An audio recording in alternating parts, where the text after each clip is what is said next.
अपने खुद के बचपन और युवावस्था के मन के डर को कैसे पूरी तरह से खत्म किया जा सकता है, इस विषय पर हम आज एक प्रसिद्ध और पुरातन भिक्षु की कहानी आपको सुनाएंगे। तो चलिए कहानी की शुरुआत करते हैं। दोस्तों, एक बार की बात है, एक छोटा सा राज्य था।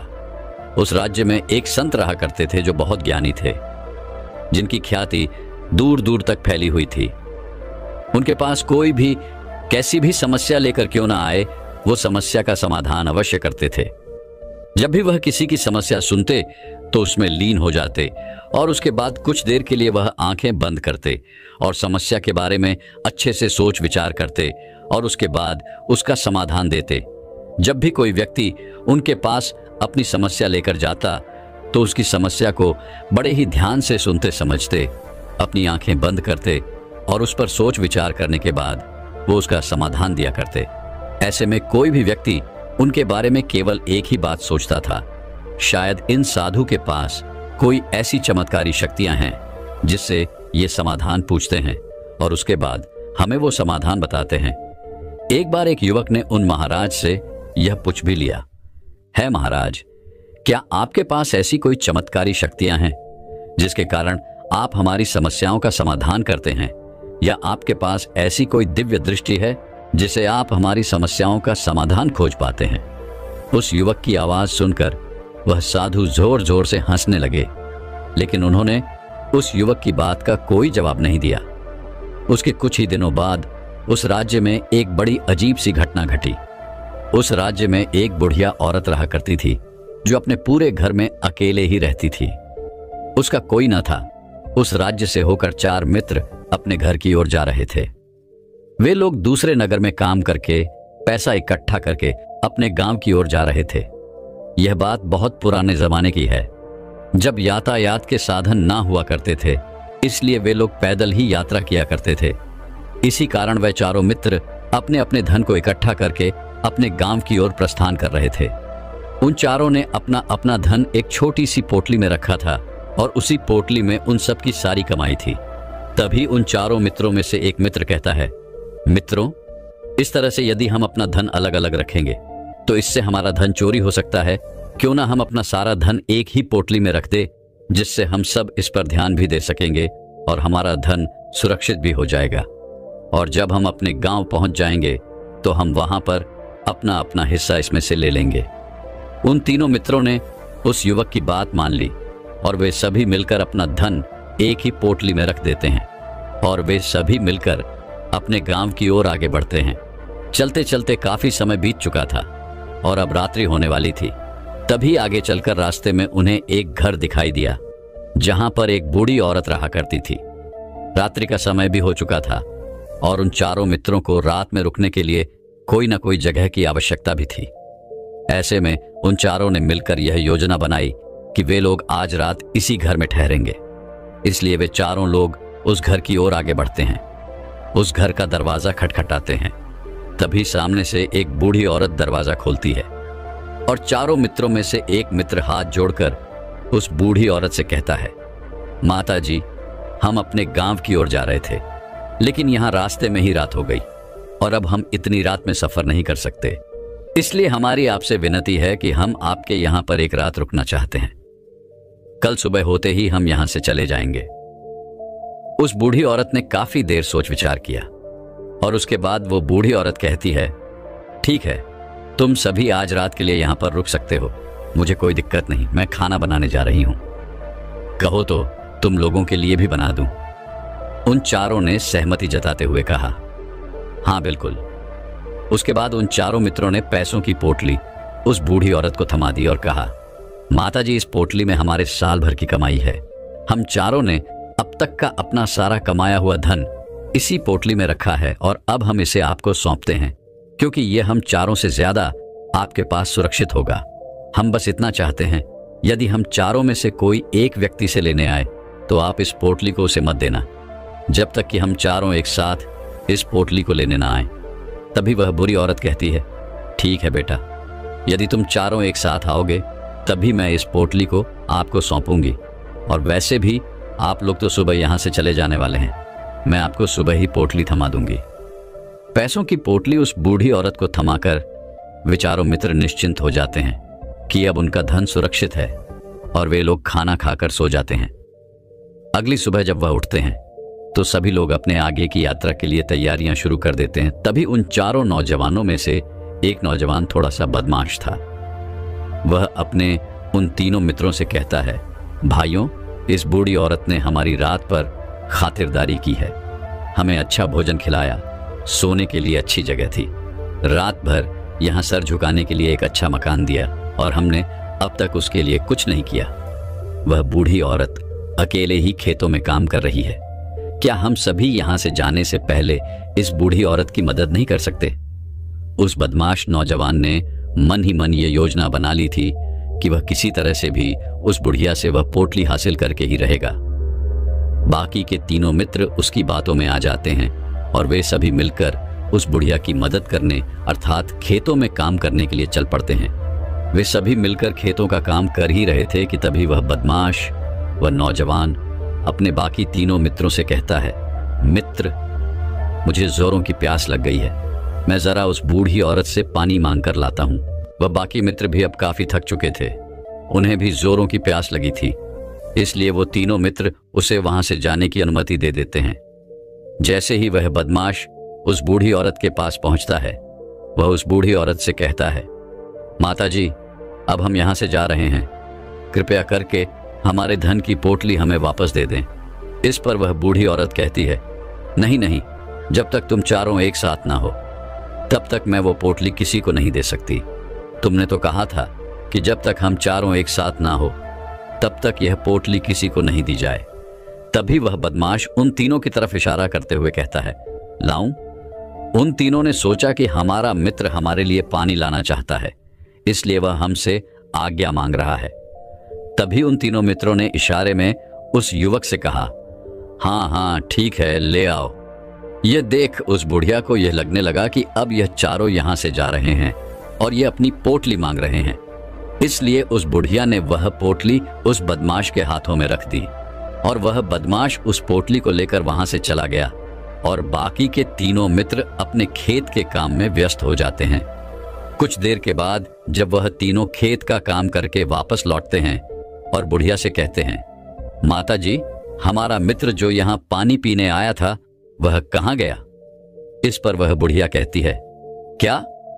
वो पानी पीने आया था, पर वो तो कह रहा था कि हम चारों जा रहे हैं, आप जाकर के हमारे धन की पोटली हमें थमा दे। तभी वह तीनों बड़े आश्चर्य होकर उस बुढ़िया से कहते हैं, माता जी, हमने भला कहा वह पोटली मांगी थी, हमें तो प्यास लगी थी और हमने पानी के लिए इशारा किया था। तब यह बूढ़ी औरत उन तीनों से कहती है, पर वह पोटली लेकर जा चुका है। तभी वह तीनों मित्र सिर पकड़कर रोने लगते हैं और कहते हैं, माता जी, उसमें हमारा सारा कमाया हुआ धन था जो वो अकेले लेकर भाग चुका है। हमने तो आपको कहा था कि जब तक हम चारों एक साथ ना आए तब तक आपको वो पोटली किसी को नहीं देनी है, फिर आपने ऐसा क्यों किया? इसमें आप ही की गलती है। हमने आपको उस पोटली की हिफाजत के लिए रखा था और आपने उसे एक ऐसे आदमी के हाथों में दे दिया जिसने हमारा सारा धन हमसे लूट लिया। हम बर्दाश्त नहीं करेंगे, हम राजा के पास जाएंगे और राजा से आपकी शिकायत करेंगे, न्याय की मांग करेंगे। अब तो इस बात का राजा ही फैसला करेंगे। वो तीनों नौजवान क्रोधित होकर राज दरबार में पहुंच जाते हैं और अपनी सारी समस्या उन राजा को बता देते हैं। जब वह राजा उन तीनों नौजवानों की बात ध्यानपूर्वक सुनता है तो वह तुरंत ही उस बुढ़िया को राज दरबार में पेश होने का आदेश देता है। राजा के आदेश पर राजा के सैनिक तुरंत ही उस बूढ़ी औरत को राज दरबार में पेश करते हैं और राजा भरी दरबार में उस बूढ़ी औरत को दोषी करार कर देता है और कहता है, तुम्हें वो पोटली उस अकेले व्यक्ति को नहीं देनी चाहिए थी। जब इन्होंने तुमसे कहा था कि जब तक वो चारों एक साथ उस पोटली को लेने ना आए तब तक तुम्हें वह धन किसी को नहीं देना चाहिए था। इसमें तुम्हारी गलती है और अब तुम्हें इसका हर्जाना भरना होगा, तुम्हें इनका धन लौटाना होगा। राजा का यह आदेश सुनकर बूढ़ी औरत फूट फूट कर रोने लगती है और राजा से मदद की गुहार लगाती है और कहती है राजन, मैं तो एक बूढ़ी सी औरत हूं और मेरे पास इतना धन नहीं है और ना ही मेरे घर में कोई ऐसा है जो धन कमाता हो। मेरे पास इतना धन नहीं कि मैं इनका धन लौटा सकूं। मैं तो अकेली हूं, मैं बेसहारा हूं, कृपा करके मुझ पर रहम करे। लेकिन वह राजा उस बूढ़ी औरत की एक नहीं सुनता। वह राजा बुढ़िया को थोड़े दिनों में उन युवकों का धन लौटने के लिए समय देता है। अब वह बूढ़ी औरत रोते हुए अपने घर की ओर जा रही थी। यह सोच रही थी कि आखिर मैं इतना धन कहां से लाऊंगी, कैसे मैं उन लोगों का यह धन उन्हें लौटाऊंगी। मेरे पास इतना धन नहीं है, मैं क्या करूं, कैसे करूं, कहां से लाऊं इतना धन। यदि मैंने उनका धन नहीं लौटाया तो मुझे राजा मार डालेगा। वैसे भी मेरी ही गलती है।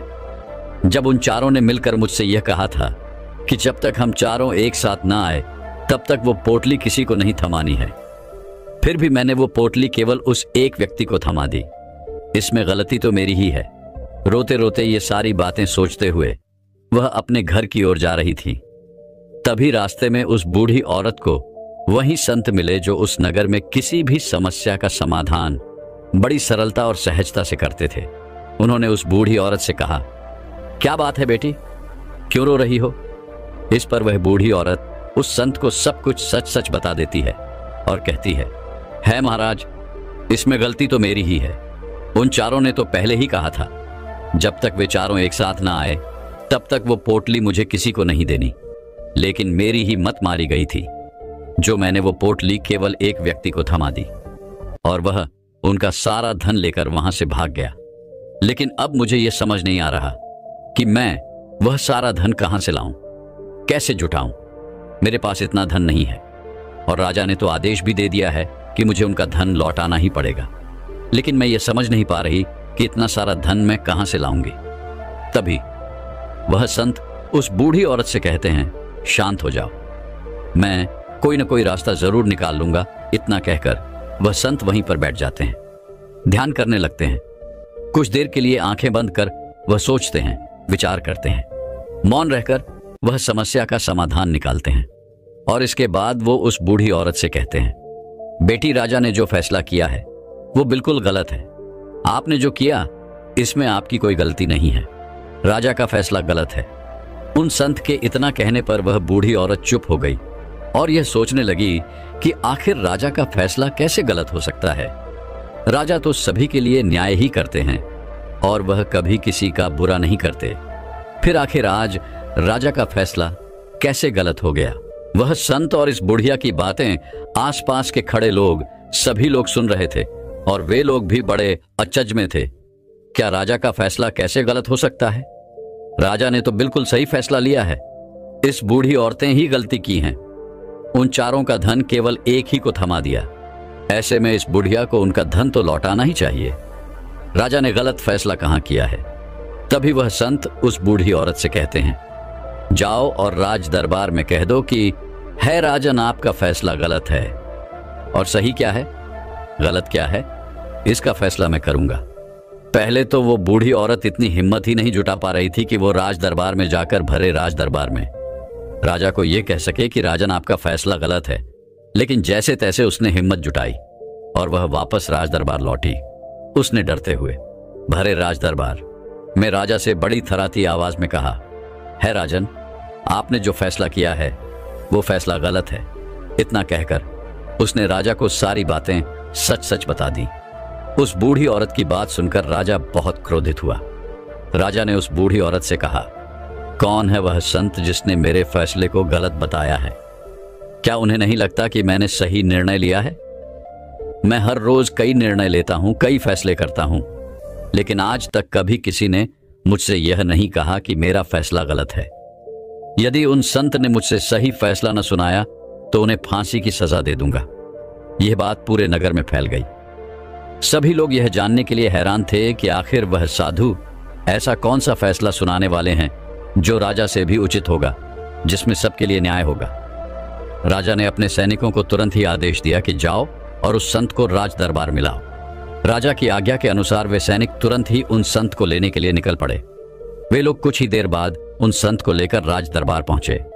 राज दरबार में सभी लोग उपस्थित थे और सभी लोग संसद के फैसले का इंतजार कर रहे थे। उन संत को देखकर राजा कहता है, महाराज, आपको ऐसा क्यों लगता है कि हमने जो फैसला किया है वह गलत है? इस बुढ़िया ने यह वादा किया था कि वह चारों लोगों को एक साथ ही वह पोटली थमा देगी। फिर आखिर इसने अपना वादा क्यों तोड़ा? इसने यह गलती क्यों की? इसने केवल एक ही को वह पोटली थमा दी और वह उनका सारा धन लेकर यहां से भाग गया। तो क्या इसमें इसकी गलती नहीं है? क्या इसे इनका धन नहीं लौट आना चाहिए? इस पर वह संत बड़ी विनम्रता से राजा से कहते हैं, है राजन, यह आपका फैसला था, लेकिन मैं आपसे कुछ कहना चाहता हूं। इस पर राजा कहता है, ठीक है, कहिए आप क्या कहना चाहते हैं। इस पर वह साधु बड़ी विनम्रता से राजा से कहता है राजन, जैसा कि वादा किया गया था कि पोटली एक साथ उन चारों को ही दी जाएगी, तो अभी तो यह केवल 3 है, चौथा कहाँ है? तो इनसे कहिए कि ये लोग यहां से वापस जाएं और अपने उस चौथे मित्र को यहां लेकर आए, तभी इनका धन वापस किया जाएगा। और वादा भी ऐसा ही किया गया था कि जब तक चारों लोग एक साथ ना हो तब तक उनका पोटला उन्हें नहीं लौटाया जाएगा। और यदि यह बूढ़ी औरत इन तीनों को धन लौटा देती है तो यह बूढ़ी औरत अपना वादा तोड़ देगी और यह सही नहीं है। इसीलिए यदि आप चाहते हैं कि इनका धन लौटाया जाए तो पहले इनसे कहिए कि ये लोग जाएं और अपने उस चौथे मित्र को यहां पर वापस ले आए। उस राज दरबार में हर कोई इस बात को सुनकर बहुत खुश हुआ। सभी ने उन संत की बहुत तारीफ की। राजा भी उन संत के इस फैसले से पूरी तरह से सहमत था। राजा तुरंत ही उन संत के सामने सिर झुका लेता है और हाथ जोड़कर उनसे कहता है महाराज, आपका यह फैसला इतना सही कैसे हो सकता है? आखिर यह बात मेरे दिमाग में आई क्यों नहीं? मैंने इस बात को इस तरह से सोचा क्यों नहीं? तभी वह साधु उस राजा से कहते हैं, है राजन, आपके पास और भी काम होते हैं। आप दिन भर व्यस्त रहते हैं और आपको जल्दबाजी में फैसले लेने पड़ते हैं। आपने इस मामले को सुना, समझा, लेकिन इसे देखने में आप गलती कर गए। इसे आपने केवल ऊपरी तौर पर देखा, आपने इसकी गहराई तक जाने का प्रयास नहीं किया। यदि आपने इस मामले की गहराई को देखा होता, समझा होता, तो आप भी इसी नतीजे पर आते। जब तक हम किसी मामले की गहराई तक नहीं जाते तब तक हम उसका सही समाधान नहीं निकाल सकते। लेकिन हम में से अधिकांश लोग तो अपने फैसले केवल जल्दबाजी में लेना चाहते हैं। भले ही वो मामला कितना भी गंभीर क्यों ना हो, हमें तो बस अपना हक चाहिए, हमारा नाम होना चाहिए। भले ही वो फैसला हमारे लिए आगे चलकर हमारे लिए नुकसानदायक क्यों ना हो, लेकिन हम तो उस मामले की गहराई तक जाने के लिए सोचते तक नहीं। तभी वह राजा उन संत से कहता है महाराज, क्या आपके पास कोई दिव्य शक्तियां हैं? क्या आपके पास ऐसी कोई चमत्कारिक शक्ति है जिससे आप सवाल करते हैं और बदले में वह आपको जवाब देती है, जिस कारण आप सटीक और सही समाधान बता पाते हैं? राजा की यह बात सुनकर संत मुस्कुराने लगे और राजा से कहते हैं, है राजा, यह सवाल मुझसे कई लोगों ने पूछा है और मैंने कभी किसी का कोई जवाब नहीं दिया, लेकिन आप इस राज्य के राजा हैं, इसलिए मैं आपके इस प्रश्न का उत्तर देता हूं। आप में से कई लोगों को यहां ऐसा लगता है कि मेरे पास कोई ऐसी शक्तियां हैं जिससे मैं बात कर सकता हूं, जिसे मैं कोई भी समस्या का समाधान पा सकता हूं। लेकिन मैं आप लोगों को एक बात सच सच बता देता हूं, मेरे पास ऐसी कोई शक्तियां नहीं है। मैं तो केवल हर मामले की गहराई तक सोचता हूं, उस बात पर विचार करता हूं, और जब मैं विचार करता हूं तो मेरे सामने कई सारे समाधान आते हैं, और जो समाधान मेरे सामने आते हैं मैं उन पर भी विचार करता हूं, उनके बारे में भी गहराई तक जाता हूं। और जब मुझे लगता है कि इस समस्या का समाधान यही होना चाहिए, तभी मैं समाधान उस व्यक्ति को देता हूं ताकि वह अपनी समस्या का समाधान कर सके। अब आप ही सोचिए, आप जल्दबाजी में यह फैसला लेकर इस बुढ़िया का जीवन पूरी तरह से बर्बाद कर देते। हमारा पूरा जीवन केवल एक फैसले पर निर्भर करता है। यदि वह फैसला सही हुआ तो हमारा जीवन अच्छा बन जाएगा, और यदि वह फैसला गलत निकला तो हमारा जीवन नरक से भी बदतर हो सकता है। तो यदि आप सही और सटीक फैसला लेना चाहते हैं तो आपको मौन रहना सीखना पड़ेगा। मौन रहकर उस पर विचार करना सीखना होगा, क्योंकि हमारे फैसले ही हमारा भविष्य तय करते हैं, हमारी जिंदगी का अगला पड़ाव तय करते हैं। फिर चाहे वो फैसले छोटे हों या बड़े, वे ही हमारी जिंदगी को निर्धारित करते हैं। इसलिए सबसे पहले हमें सही फैसले लेने के लिए मौन रहना सीखना आवश्यक है, उन पर विचार करना आवश्यक है। और जब आप ऐसा करते हैं तो आपके सामने एक ही समस्या के कई सारे समाधान निकल कर आते हैं, और जब आप उन पर गौर करेंगे तो आपको यह समझ में आएगा कि उन फैसलों का समाधान कैसा होना चाहिए। किस समाधान से आपको क्या फायदा होगा और क्या नुकसान होगा, या उस समाधान पर सोच और विचार करने पर ही आप उसे समझ सकते हैं, और तभी आप यह निर्णय भी ले सकते हैं कि क्या यह समाधान उचित रहेगा या नहीं। और यह सब संभव हो सकता है यदि हम कम बोलना शुरू करें। कम बोलने का अर्थ यह नहीं कि आप पूरी तरह से मौन हो जाएं। इसका अर्थ यह है कि आप भीतर से शांत हो जाएं। और जब आप भीतर से शांत होने लगते हैं तो आपका मन स्पष्ट होने लगता है, साफ होने लगता है, और आप किसी भी चीज पर सोच विचार कर सकते हैं। और जब आप भीतर से शांत होने लगते हैं तो आप ऊपर से भी कम बोलते हैं। और जब आप धीरे धीरे कम बोलने के आदी हो जाते हैं तो आप साफ और स्पष्ट तौर पर सोच और समझ पाते हैं। आपके विचारों में वह शुद्धता आ जाती है जिससे आपको यह साफ और स्पष्ट देखने को मिल जाता है कि कौन सा फैसला सही होगा और कौन सा फैसला गलत होगा।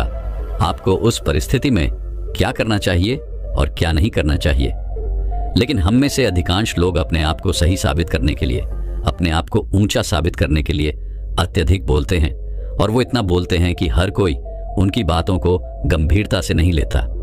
उन्हें ऐसा लगता है कि मानो ज्यादा बोलना ही हमारे लिए हमारा शस्त्र है।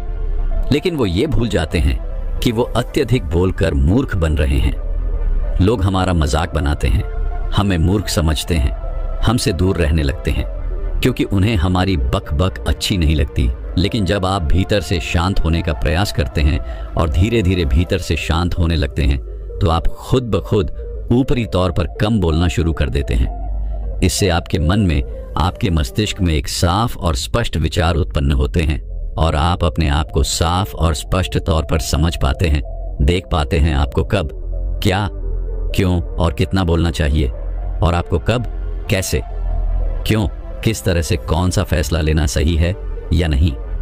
ये भी आप अच्छी तरह से समझ और जान पाते हैं। जब आप कम बोलना शुरू करते हैं तब आप अपने आप को बहुत अच्छी तरह से समझना शुरू कर देते हैं, अपने आप पर अच्छी तरह से विचार करना शुरू कर देते हैं। तब आपको यह बात भी बहुत अच्छी तरह से समझ में आने लगती है कि जो हम बेकार की बक बक करते हैं उसमें हमारे शरीर की बेवजह कितनी सारी ऊर्जा यूं ही व्यर्थ हो जाती है, नष्ट हो जाती है, जिसे हम चाहें तो किसी जरूरी काम में लगा सकते हैं, फैसले लेने में लगा सकते हैं, जिससे हम तनाव मुक्त रह सकते हैं और हमें अच्छी नींद भी आ सकती है। और यदि आप इसी प्रकार सोच और विचार कर फैसला लेना शुरू करते हैं तो आपका मस्तिष्क भी अच्छी तरह से काम करने लगता है और आपका मस्तिष्क पहले से भी ज्यादा शक्तिशाली हो जाता है। और इसका एक बहुत अच्छा उदाहरण भी आपको मैं बताना चाहूंगा। जब आप स्कूल में पढ़ते थे या फिर आज भी आप पढ़ रहे हो तो आपने देखा होगा कि जो बच्चे होकर होते हैं वो होशियार होते हैं। वे लोग बहुत कम बातें करते हैं और अपना समय सही चीजों में लगाते हैं। वह अधिकांश अपना समय मौन होकर ही बिताते हैं। इसी वजह से वो पढ़ाई करने में बहुत तेज होते हैं। वो जो कुछ भी पढ़ना चाहते हैं वो उसे याद कर ले जाते हैं। लेकिन वहीं पर दूसरी तरफ जो लोग बहुत अधिक बोलते हैं, यदि आप उन्हें पूरे 24 घंटे भी दे दें तो भी वह उस तरह से उन चीजों को याद नहीं रख सकते जिस तरह से वो मौन रहने वाले बच्चे उन बातों को याद कर लेते हैं। और महान चाणक्य ने भी यही कहा है कि जो व्यक्ति यह समझ जाता है कि उसे कब, कहां और कितना बोलना चाहिए, उस व्यक्ति को सफल होने से कोई नहीं रोक सकता। और आप इतिहास उठाकर देख सकते हैं, आज तक जो भी लोग महान हैं, जो लोग भी सक्सेसफुल बने हैं, उन लोगों की आदत बहुत कम बोलने की है। उनका पूरा ध्यान केवल अपने लक्ष्य पर होता है और अपना पूरा समय वो अपने लक्ष्य को पाने में ही लगा देते हैं। इसलिए आपको भी यह आदत अपने जीवन में उतारनी चाहिए। और कम बोलने का अर्थ यह नहीं कि आप ऊपर से कम बोलें, बल्कि आप भीतर से कम बोलिए, भीतर से शांत रहिए। यदि आप रोज इसका अभ्यास करते हैं तो केवल कुछ दिनों में ही इससे होने वाले लाभ आपको आपके सामने नजर आने लगेंगे। तो दर्शकों, चलिए अब अगली डर को पूरी तरह से खत्म करने के ऊपर एक प्रसिद्ध कहानी की शुरुआत करते हैं। दोस्तों, जब से हम पैदा होते हैं, बचपन काल से ही हमारे मन में न जाने कैसे कैसे डर भर दिए जाते हैं और ये डर कभी भी हमारा पीछा नहीं छोड़ते। इन डर के साथ हम अपना पूरा जीवन यूं ही व्यतीत कर देते हैं और कभी भी इस डर का सामना करने की कोशिश नहीं करते। और जैसे जैसे समय बीतता जाता है, हम युवा होने लगते हैं, वैसे वैसे ये डर हमारे मन पर और भी ज्यादा हावी होने लगता है, क्योंकि जैसे जैसे हम बड़े होते हैं हमारे ऊपर अनेकों जिम्मेदारियां बढ़ जाती हैं। और जब हम इन जिम्मेदारियों का सामना करने लग जाते हैं तो हमारे अंदर इतनी हिम्मत नहीं होती कि हम अपने उस डर का सामना कर सके, और ये डर हमारे मन में यूं ही पनपता रहता है और हमें जीवन भर यूं ही सताता रहता है। ये डर कुछ भी हो सकता है। अच्छी नौकरी ना मिलने का डर, अच्छा व्यापार ना चलने का डर, घर में सभी के स्वास्थ्य बिगड़ने का डर, क्या हो अगर हम ऐसा ना कर पाएं, क्या हो अगर हम वैसा ना कर पाएं, क्या हो यदि मैंने अपने भविष्य के लिए पैसे ना जोड़े। ऐसे अनेकों डर हमारे मन में पनपते रह जाते हैं और यह जिंदगी भर हमारा पीछा नहीं छोड़ते। दोस्तों, आज की यह जो कहानी है, यह कहानी आपको यही समझाने वाली है कि किस तरह से आप अपने डर का सामना कर सकते हैं और क्यों आपको अपने इस डर का सामना करना चाहिए और किस तरह से आप डर मुक्त जीवन जी सकते हैं। बहुत समय पहले की बात है, किसी नगरी में एक महान राजा रहता था जिसका राज्य बहुत विशाल था। उसके पास किसी चीज की कोई कमी रही थी। धन, वैभव, संपदा, हर चीज भरपूर मात्रा में थी। उस राजा के पास वो हर सुख सुविधाएं थी जो उसे चाहिए थी, लेकिन फिर भी उस राजा के मन में एक अजीब सा डर था, क्योंकि उसके आस पड़ोस के राज्यों ने अपनी सेना की संख्या को बढ़ा दिया था और उसे अब यह डर सता रहा था कि कहीं वह हम पर आक्रमण न कर दे। यदि ऐसा हुआ तो मेरा राज्य बिखर जाएगा, मेरी प्रजा बेघर हो जाएगी, न जाने कितनों को अपनी जान गंवानी पड़ेगी। ये सारा भय उसके मन में कुछ इस तरह से घर कर गया था कि उसे एक पल के लिए चैन नहीं था। उसे रात भर नींद नहीं आती थी। वह इसी चिंता में लगा रहता था कि कैसे इस डर से मुक्त हुआ जाए, कैसे इस समस्या का हल निकाला जाए। एक दिन उसने अपने महल में बड़े बड़े विद्वानों को बुलाया और उनसे अपनी समस्या का हल पूछा। सभी विद्वानों ने राजा की समस्या को बड़े ही ध्यान से सुना और फिर काफी सोच विचार करने के बाद उन विद्वानों ने राजा को अलग अलग तरीके की तरकीबें बतानी शुरू कर दी। कोई कहता कि राजन, आप भी अपनी सेना को और बढ़ा दीजिए, तो कोई कहता कि आप उन शत्रुओं से मित्रता कर लो जिससे हमला करने का खतरा टल जाएगा, या फिर आप खुद जाकर के उनसे मिले और उनके सामने शांति का प्रस्ताव रखें। लेकिन राजा को उन सभी विद्वानों की तरह तरह की तरकीबें पसंद नहीं आई, जिस कारण राजा और भी ज्यादा चिंतित हो गया, क्योंकि उसे इस समस्या का कोई सटीक समाधान नहीं मिल रहा था और वह इस चिंता में और भी ज्यादा डूब गया था। राजा को अपने इस डर का कोई समाधान नहीं मिल रहा था। राजा को यह समझ नहीं आ रहा था कि अब वो क्या करे, किस तरह से अपने राज्य को पड़ोसी राज्यों के हमले से बचा सके। राजा बहुत कोशिश कर रहा था कि वह इस समस्या का समाधान निकाल सके, लेकिन फिर भी उसे कोई समाधान नहीं सूझ रहा था। एक दिन राजा बहुत चिंतित था और वह इस चिंता में इस कदर डूबा हुआ था कि उसके आसपास क्या हो रहा है उसे यह भी पता नहीं चल रहा था। तभी वहां पर उस राज्य का मंत्री आया। उसने राजा से कहा, हे राजन, हम अपने राज्य को पड़ोसी राज्य के हमले से बचा सकते हैं। राजा ने जैसे ही यह बात सुनी, राजा का मन प्रसन्न हो उठा। राजा ने अपने मंत्री से कहा, बताओ किस तरह से हम अपने राज्य को पड़ोसी राज्य के हमले से बचा सकते हैं। इस पर वह मंत्री कहता है, हे राजन, हमारा यह राज्य बहुत ही छोटा है। यदि हमने सेना को बढ़ा भी दिया तब भी हम उनका मुकाबला नहीं कर सकते और ना ही हमारे पास उनसे मित्रता करने का कोई भी अवसर है, क्योंकि वह जानते हैं कि हमारा राज्य बहुत ही छोटा है। वह जब चाहें हमला करके हमारे राज्य को जीत सकते हैं। इसीलिए वह हमारे शांति का प्रस्ताव भी ठुकरा देंगे। इसलिए हमारे पास अब केवल एक ही विकल्प बचा हुआ है। इस पर वह राजा बड़ा ही उत्तेजित होकर कहता है, मंत्री जी, बताइए वह क्या उपाय है जिससे हम पड़ोसी राज्य के हमले से अपने राज्य को बचा सकते हैं। इस पर मंत्री कहता है, हे राजन, हमारा राज्य बहुत ही छोटा है और हम अगर चाहें तो राज्य के चारों ओर एक बड़ी सी दीवार खड़ी कर सकते हैं और आपके महल को चारों ओर एक लोहे की दीवार से बंद कर सकते हैं। और यह दीवार इतनी मोटी होनी चाहिए कि कोई भी आक्रमण इसे भेद न पाए। और इस लोहे की दीवार में केवल एक ही गुप्त मार्ग होगा जिसके बारे में केवल आपको पता होगा और आप ही इस गुप्त मार्ग का इस्तेमाल कर सकेंगे। और यह गुप्त मार्ग जमीन के नीचे से होता हुआ कि एक सुरंग से आपको दूसरे राज्य में आसानी से पहुंचा देगा। और इस सुरंग के बारे में केवल इस राज्य के केवल कुछ खास लोगों को ही पता होना चाहिए, कुछ ऐसे भरोसेमंद लोग जिन पर आप भरोसा करते हो। राजा को मंत्री की बात लग जाती है, इसलिए वह अपने सैनिकों को राज्य के चारों ओर एक बड़ी सी दीवार खड़ी करने का आदेश देता है। और यह दीवार इतनी मोटी होनी चाहिए कि इसे भेदा ना जा सके। कुछ ही महीनों में यह दीवार बनकर तैयार हो जाती है और जैसे ही यह दीवार तैयार होती है, राजा खुशी के मारे झूम उठता है। उसकी खुशी का कोई ठिकाना नहीं रहता। वह सोचता है कि अब तो मेरा पूरा राज्य सही सलामत है, पूरी तरह से सुरक्षित है और अब इस पर किसी भी आक्रमण का कोई असर नहीं होने वाला। वह अपने आप को बहुत ही सुरक्षित महसूस कर रहा था। वह अब यह सोचने लग गया था कि अब किसी भी आक्रमण से उसे कोई खतरा नहीं है और इसकी तसल्ली करने के लिए वो एक बार फिर से सभी विद्वानों को महल में बुलाता है। सभी विद्वान राजा के आदेश पर महल में एक निश्चित समय पर पहुंच जाते हैं। तभी राजा उन सभी विद्वानों से कहता है, बताओ, क्या अब मेरी जान को कोई खतरा है? क्या अब मेरे राज्य को किसी के आक्रमण से डरने की आवश्यकता है? इस पर अधिकांश विद्वान यही कहते हैं कि हे राजन, अब तो आप पूरी तरह से सुरक्षित हैं। अपने महल के चारों ओर जो दीवार खड़ी करवाई है उसे भेदा नहीं जा सकता, इसलिए आप पूरी तरह से सुरक्षित हैं और आपका राज्य भी पूरी तरह से सुरक्षित है। लेकिन उन सभी विद्वानों में से एक विद्वान खामोश खड़ा था। राजा की नजर उस विद्वान पर पड़ी। राजा ने उस विद्वान से कहा, आप क्यों खामोश हैं?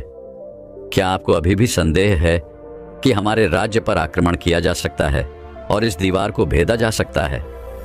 इस पर वह विद्वान मुस्कुराता है और कहता है, हे राजन, आपने सभी बड़े बड़े विद्वानों को यहां पर बुला लिया और अपनी मन की तसल्ली के लिए उनसे यह प्रश्न भी पूछ लिया कि अब आपका राज्य सुरक्षित है या नहीं।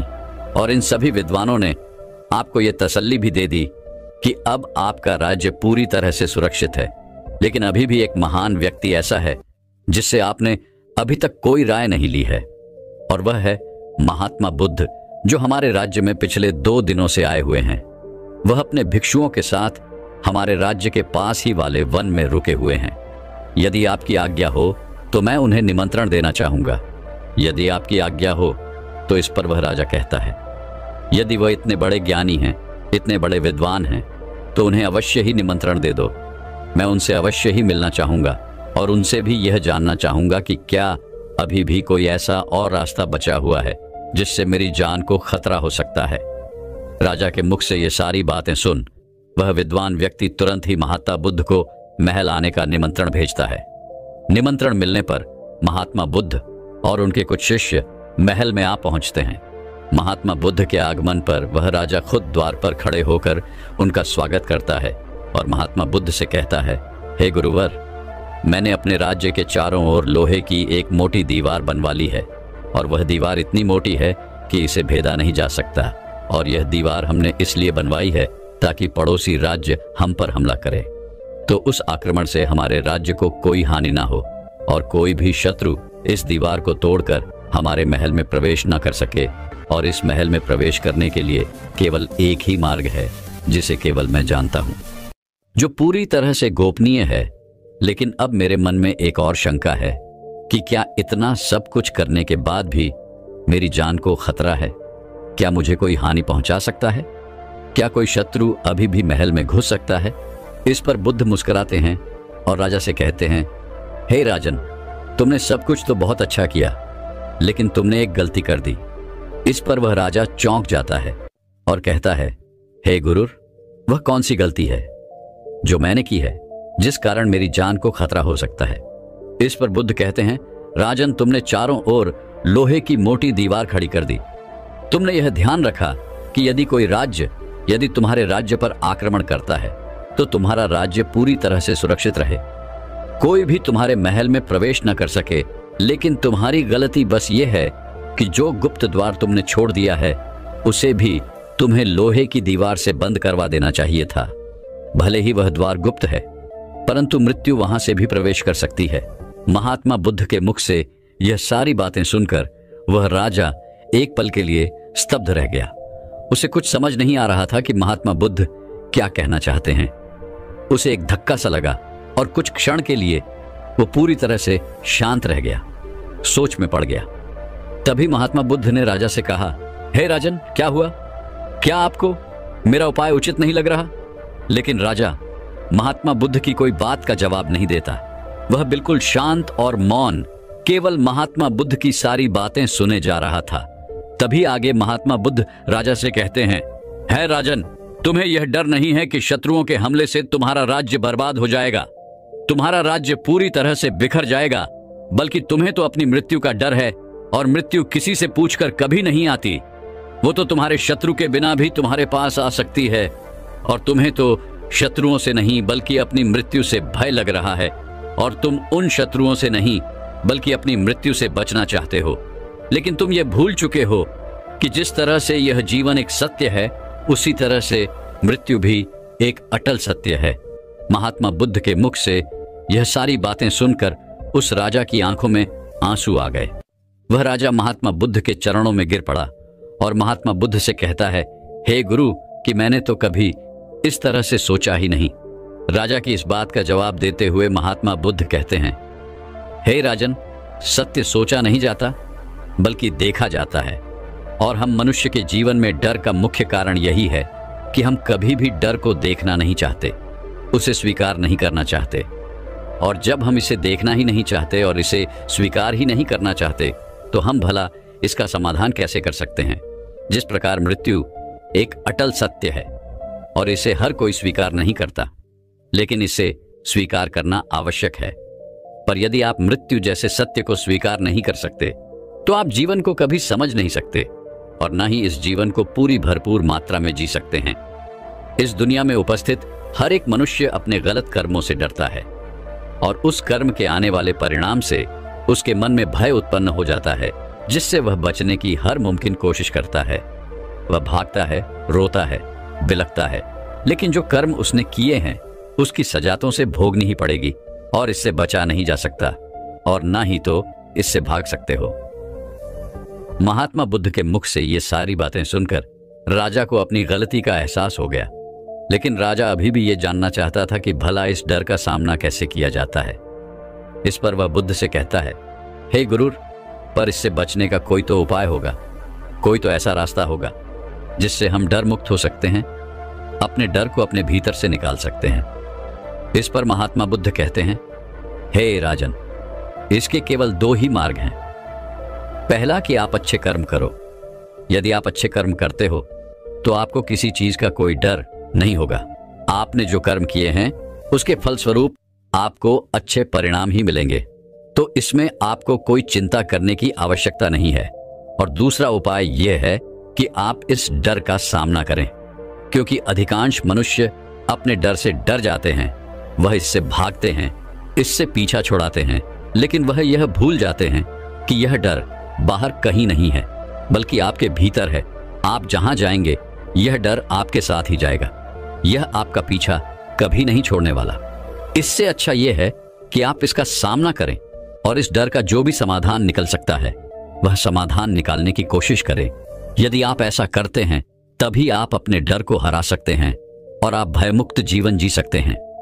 महात्मा बुद्ध की ये सारी बातें सुनकर वह राजा अपनी गलती पर महात्मा बुद्ध से क्षमा मांगता है और अपने मंत्री को आदेश देता है कि वह अपनी सेना को तैयार करें, क्योंकि पड़ोसी राज्य उन पर कभी भी हमला कर सकते हैं और उन्हें उस हमले का जवाब तो हमें देना ही होगा, फिर चाहे इसमें मेरी मृत्यु ही क्यों ना हो जाए। लेकिन अब मैं पीछे नहीं हटूंगा, मैं अपने आने वाली मृत्यु को व्यर्थ ही नहीं जाने दूंगा। यदि मेरी मृत्यु होनी ही है तो यह एक वीर योद्धा की होगी, किसी कायर की तरह नहीं। और मेरा जो बचा हुआ जीवन है या मैं खुलकर जीऊंगा और डट कर सामना करूंगा। देखते देखते वो दिन आ गया जब पड़ोसी राज्य ने उस छोटे से राज्य पर आक्रमण कर दिया। राजा और उनकी सेना ने डट कर सामना किया और ये युद्ध कई दिनों तक चला। इस युद्ध में कईयों ने अपने प्राण गंवाए, लेकिन राजा, जिसने अपनी मौत को स्वीकार कर लिया था और उसने अपने डर को अपने ऊपर हावी नहीं होने दिया, बल्कि अपने डर का सामना किया, और आखिरकार उस राजा ने इस युद्ध को जीत लिया। और जीतने के बाद उस राजा की आंखों में आंसू थे, क्योंकि उसने अपने इस डर का बड़ी ही बहादुरी से सामना किया था और अपने डर को हराकर उसने यह साबित कर दिया था कि यदि पूरे जी जान लगाकर डट कर यदि सामना किया जाए तो कोई भी चीज नामुमकिन नहीं है। दोस्तों, मैं उम्मीद करता हूं कि यह कहानी सुनने से आपके जीवन में अच्छे बदलाव आए होंगे। आपको इस वीडियो से क्या सीखने मिला ये कमेंट करके जरूर बताएं। और अपने परिवार, दोस्तों या आपके करीबी इंसान के साथ ये कहानी शेयर करके उन्हें भी इस ज्ञान से परिचित करवाएं।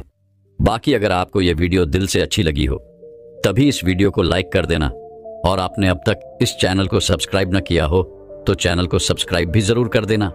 आपका हर दिन शुभ हो और खुशियों से आपका जीवन भरा रहे। धन्यवाद। नमो बुद्धाय।